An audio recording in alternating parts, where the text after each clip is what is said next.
بسم اللہ الرحمن الرحیم. Please like subscribe and share. بسم اللہ الرحمن الرحیم. السلام علیکم. میری آپ سبھی سے التجا ہے کہ ایک مرتبہ درود ابراہیمی پڑھ لیجیے گا. بسم اللہ الرحمن الرحیم. اللہم صلی علی محمد وعلی آل محمد کما صلیت علی ابراہیم وعلی آل ابراہیم انک حمید مجید.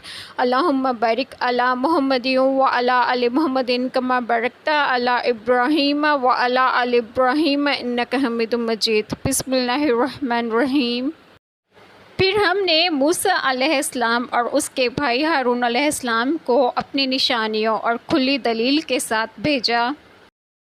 ان کی مثال اس گدھے کی سی ہے جس پر بہت سی کتابیں لدی ہوئی ہیں. بلا شبہ جو لوگ آخرت پر ایمان نہیں رکھتے وہی فرشتوں کو عورتوں کے ناموں سے پکارتے ہیں. ہر چیز جو اس زمین پر ہے فنا ہو جانے والی ہے.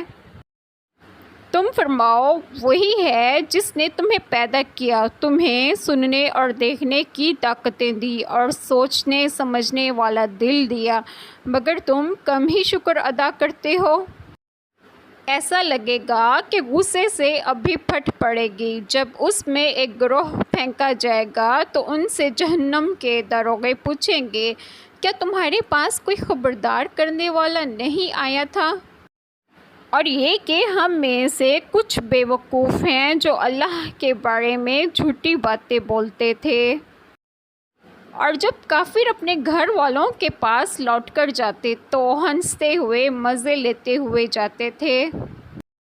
بسم اللہ الرحمن الرحیم. آج جو بات میں آپ لوگوں سے ڈسکس کروں گی وہ یہ ہے کہ کسی بھی انسان کو دوسرے انسانوں سے حسد نہیں کرنا چاہیے، اس کے پیٹھ پیچھے برائی بھی نہیں کرنی چاہیے، جھوٹ بھی نہیں بولنا چاہیے، کسی بھی انسان سے بغض بھی نہیں رکھنا چاہیے، اور کسی کے عیوب کو ڈھونڈنے میں تجسس تو بالکل بھی نہیں کرنا چاہیے. ایک مومن کی نشانی ہے کہ وہ ان تمام باتوں پر عمل کرتا ہے جو دین اسلام سے جڑی ہوں، جو اسے گناہ کی طرف لے جائے، لہٰذا وہ خود کو بچانے کی پوری کوشش کرتا ہے ان باتوں سے جن میں اللہ تعالیٰ کی ناراضگی اور ناپسندیدگی ہو.